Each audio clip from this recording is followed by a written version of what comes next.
I was starting our first company. Instead of getting an apartment, we just rented a small office and we slept on the couch. And we showered at the YMCA, and we're so hot up we had just one computer. So the website was up during the day, and I was coding at night, 7 days a week, all the time. And I sort of briefly had a girlfriend in that period, and in order to be with me, she had to sleep in the office. So work hard, like every waking hour. That's the thing I would say particularly if you're starting a company.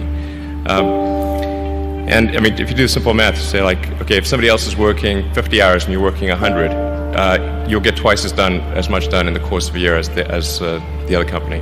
I mean, Tesla really faced a severe threat of death due to the Model 3 production ramp.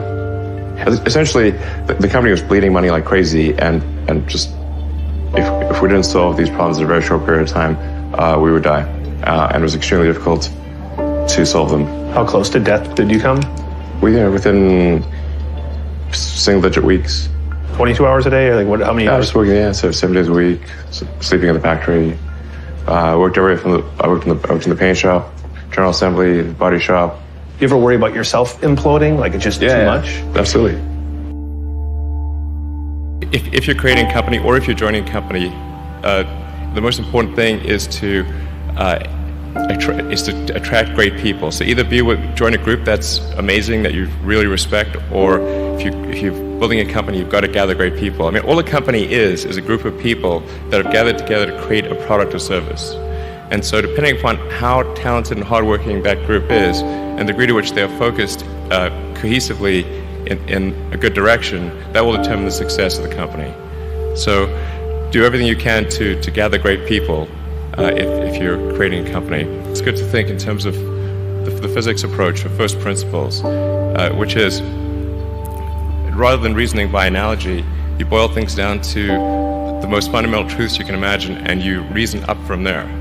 And this is a good way to figure out if something really makes sense, or if it's just what everybody else is doing. It's hard to think that way. You can't think that way about everything.